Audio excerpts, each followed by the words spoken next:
Subscribe now and press the bell icon. Never miss an update. ये बच्चों, अब हम करते हैं कक्षा 10वीं के लेसन 3 की प्रश्नावली 3.5 के प्रश्न नंबर 4 का क्वेश्चन नंबर 3। तो क्वेश्चन नंबर 3 में ये कह रहा है कि यश ने एक टेस्ट में 40 अंक अर्जित किए, उसे प्रत्येक सही उत्तर पर 3 अंक मिले तथा अशुद्ध अर्थात गलत उत्तर देने पर 1 अंक की कटौती की गई।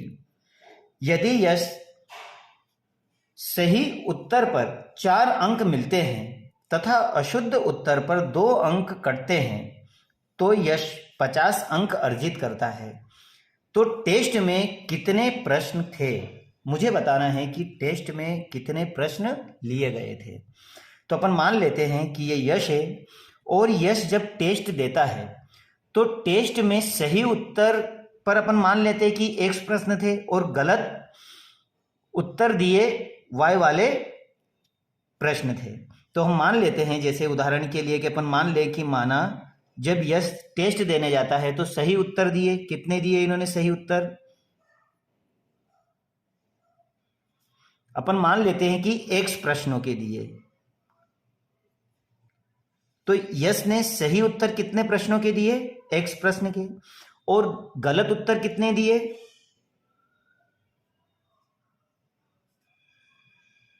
गलत उत्तर Y प्रश्नों के। तो ये तो हमने मान लिया कि यश ने सही उत्तर X प्रश्नों के दिए और गलत Y प्रश्नों के दिए। अब यश इक्वेशन नंबर फर्स्ट में टोटल कितने अंक अर्जित कर रहा है, तो टोटल वो 40 अंक अर्जित करता है, मतलब कुल वो 40 अंक अर्जित कर रहा है। तो देखो, इसी प्रश्न को पढ़ते हुए हम यहाँ पर इक्वेशन बनाने की कोशिश करते हैं कि प्रत्येक सही उत्तर पर 3 अंक मिले। यदि यश सही उत्तर पर उसने X प्रश्नों के उत्तर दिए और उसे सही उत्तर पर 3 अंक मिलते हैं, तो इसका मतलब ये हुआ कि हमारे पास 3x हो जाएगा सही उत्तर के लिए। और अगर अशुद्ध उत्तर देने पर 1 अंक की कटौती का मतलब है कम हो जाता है, इसका मतलब ये माइनस हो जाएगा। अब ये कितने अंक गलत दे रहा है, अशुद्ध अंक पर 1 अंक कट रहा है, इसका मतलब ये y हो गया। और इसे टोटल कितने अंक मिल रहे हैं, 40, तो ये समीकरण 1 हो गई।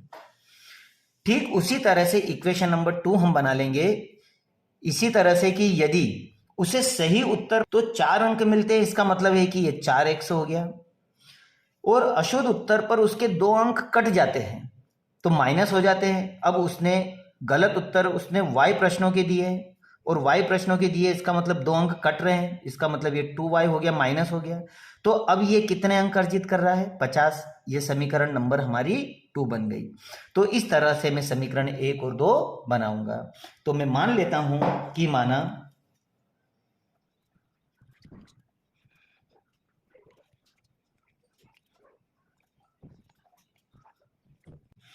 लेते हैं कि सही उत्तर दिए X प्रश्नों के और गलत उत्तर दिए Y प्रश्नों के।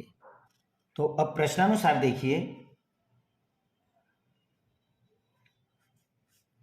प्रश्नानुसार में बोल रहा है वो कि सही उत्तर पर उसे 4 अंक मिलते हैं और अशुद्ध उत्तर पर 1 अंक की कटौती की जाती है और टेस्ट में वो 40 अंक अर्जित करता है। तो मैं लिख लेता हूं यहां पर,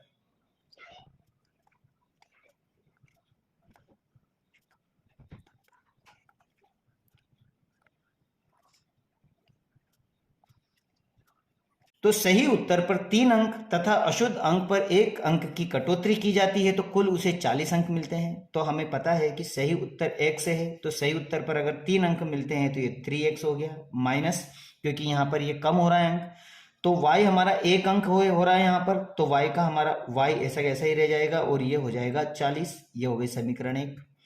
ठीक इसी तरह पुनः प्रश्नानुसार हम समीकरण 2 बना लेते हैं। पुनः प्रश्नानुसार में फिर से अंक पढ़े कि यदि सही उत्तर पर 4 अंक तथा अशुद्ध अंक पर 2 अंक की कटौती होती है तो यश 40 अंक अर्जित करता है। तो प्रश्नानुसार में लिख लेता हूं कि सही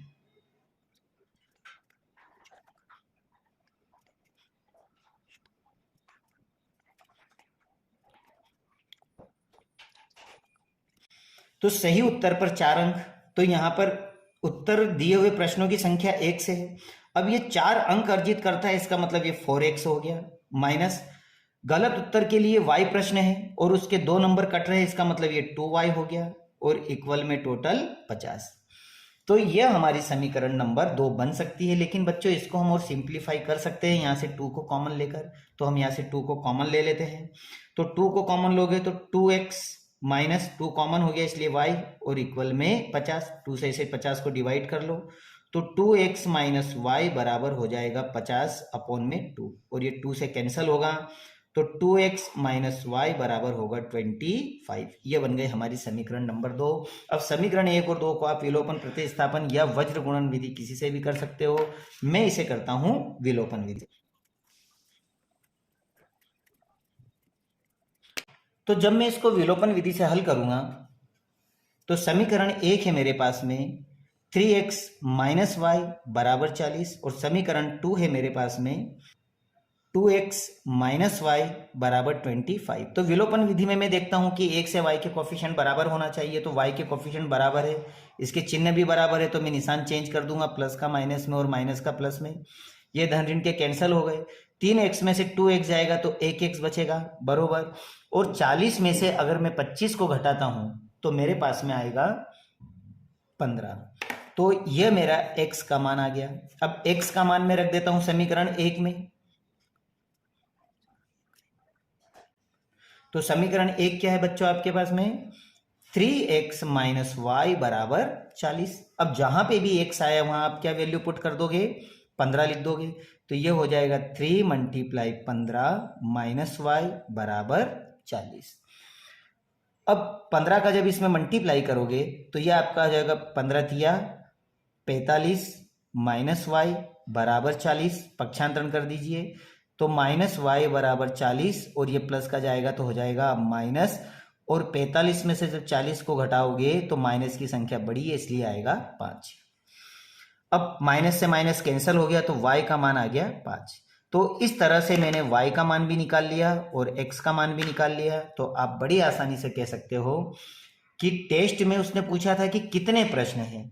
तो अब हमें पता चल चुका है x बराबर 15। अब हमें पता चल चुका है कि यहाँ पर उसने गलत आंसर जो दिए थे, गलत प्रश्न जो थे वो 5 थे और सही उत्तर जो दिए थे वो 15 थे।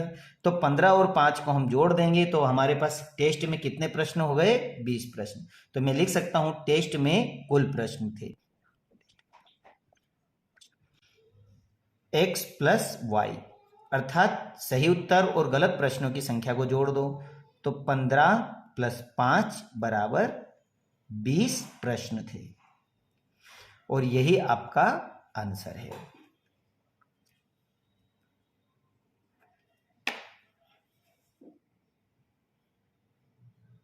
आइए बच्चों अब हम करते हैं प्रश्नावली 3.5 का प्रश्न नंबर 4 का चौथा सवाल।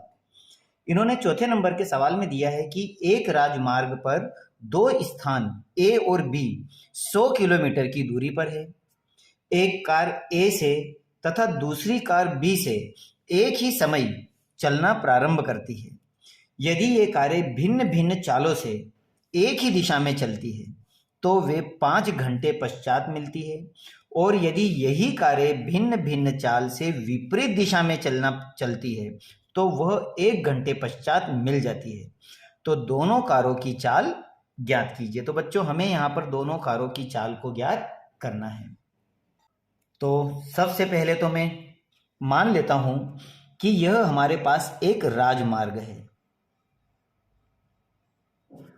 यह राजमार्ग यहाँ पर A गाड़ी है और यहाँ पर B गाड़ी है, अर्थात 2 गाड़ियां हैं।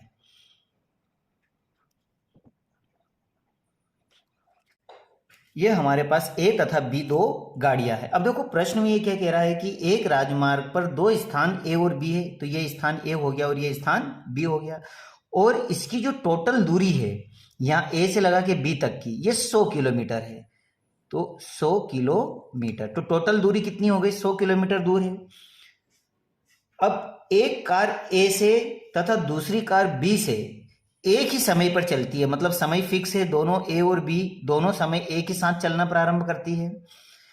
यदि ये कारें भिन्न भिन्न चालों से एक ही दिशा में चलती है, और बच्चों एक दिशा का मतलब है कि ये दोनों कारें इसी तरफ चल रही है ऐसे, ये दोनों इसी दिशा में चलती है, तो वो दोनों कारें 5 घंटे बाद आपस में मिलती है। तो इसका जो मिलने का समय है वो 5 घंटे है। तो 5 घंटे बाद ये कारें दोनों एक ही स्थान पर मिलेगी। अब आगे बोल रहा है कि यदि ये कारें भिन्न भिन्न चाल से विपरीत दिशा में चलती है, तो विपरीत दिशा का मतलब ये है कि ये कार इधर चलेगी तो ये वाली कार इधर चलेगी, ये विपरीत दिशा हो गई कि अब ये इधर चलेगी और ये इधर चलेगी, तो वह दोनों 1 घंटे बाद मिल जाती है। तो ये कितने घंटे बाद मिलेगी? 1 घंटे बाद दोनों कार किसी पॉइंट पर मिल जाती है। तो दोनों कारों की हमें चाल निकालना है। तो बच्चों में मान लेता हूं कि माना पहली कार की चाल x है और दूसरी कार की चाल y है। अब यहां पर क्वेश्चन में जैसे उसने कहा है वैसा हम करें कि यहां पर एक राजमार्ग है, 2 A और B और 100 किलोमीटर की इसकी डिफरेंस है। और अगर ये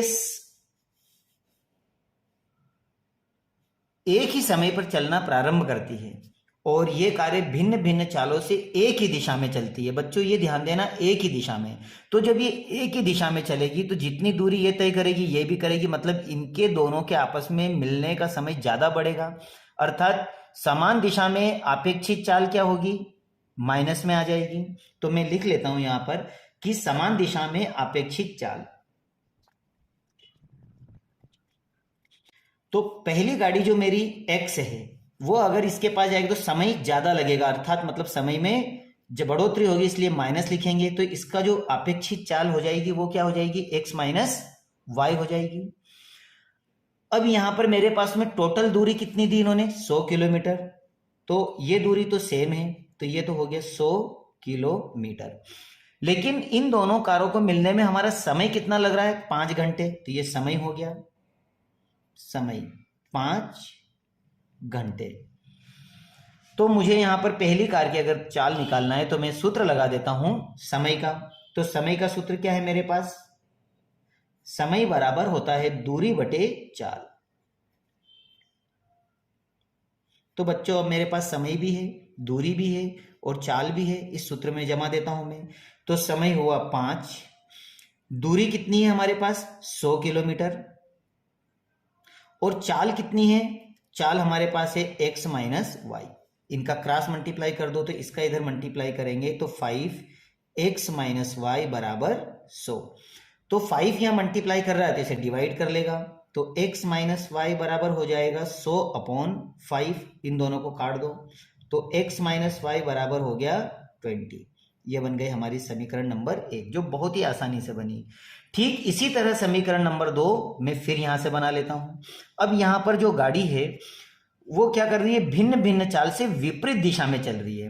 तो सबसे पहले तो जिस तरह से मैंने समान चाल का निकाला था विपरीत दिशा में, तो विपरीत दिशा में जब ये दोनों एक दूसरे से मिलेगी तो इनकी जो दूरी है वो तेज गति से कम होगी, अर्थात ये प्लस होती चली जाएगी, क्योंकि आधी दूरी तो ये तय कर रही है, आधी ये तय कर रही है, तो ये प्लस हो जाएगी दोनों की दूरी।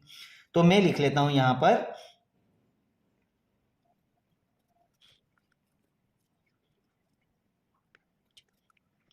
तो इसकी अपेक्षित चाल होगी x प्लस वाई। अब इसके बाद में ये तो हमने इसकी अपेक्षित चाल निकाल ली विपरीत दिशा में। अब इसकी दूरी तो सेम है 100 किलोमीटर, ये तो फिक्स है 100 किलोमीटर। और समय, अब ये समय कितना ले रहा है? तो अब ये समय सिर्फ 1 घंटा ले रहा है। तो अब मेरे पास में चाल भी है, दूरी भी है, समय भी है, तो मैं समीकरण आराम से 2 बना सकता हूं। सूत्र लगाऊंगा मैं समय का, तो समय बराबर हो जाएगा दूरी बटे चाल। समय कितना है मेरे पास? 1 घंटा। दूरी कितनी दी है हमको? 100 किलोमीटर। और चाल इसकी क्या है? x plus Y. Cross multiply कर दो तो x प्लस वाई बराबर हो जाएगा 100। यह बन गई हमारी समीकरण नंबर 2। अब समीकरण 1 और 2 को आप विलोपन विधि से हल कर लीजिए। तो जब विलोपन विधि से हल करोगे तो आपने लिखा x माइनस वाई बराबर 20 और उसी तरह से x प्लस वाई बराबर 100। अब मैं यहां देखता हूं x से y के कोफिशिएंट, तो x के भी कोफिशिएंट बराबर है, y के कोफिशिएंट बराबर है, और ये ऑलरेडी ही धन ऋण में है, तो डायरेक्ट बिना निशान चेंज करे मैं इनको काट देता हूं। तो एक x और एक x ये हो जाएगा 2x बराबर, इन दोनों को जोड़ोगे तो ये होगा 120। तो x बराबर हो गया 120 अपॉन में 2 से इसे डिवाइड कर दो तो x बराबर होगा 60। तो ये बच्चों हमने निकाल ली पहली गाड़ी की चाल, x का मतलब है पहली कार की चाल। अब मुझे निकालना है दूसरी कार की चाल, तो y का मान रख देता हूं मैं समीकरण 1 में।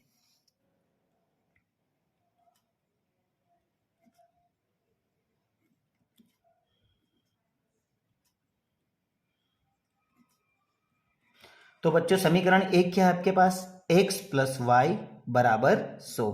जहां पर x आया वहां आप क्या लिख दोगे, 60 प्लस वाई बराबर 100। तो y बराबर हो जाएगा 100 माइनस 60, और जब 100 में से 60 को घटाओगे तो आपके पास आएगा 40। तो इस तरह से y का मान भी आ गया। तो मैं लिख सकता हूं कि पहली कार की चाल, तो x बराबर होगा आपके पास में 60 किलोमीटर पर आवर, और उसी तरह दूसरी कार की चाल, तो y बराबर हो जाएगा आपके पास में 40 किलोमीटर पर आवर। तो इस तरह से हमने दोनों के आंसर निकाल दिए। आप इस सवाल को अच्छी तरह कर ले। Subscribe now and press the bell icon. Never miss an update.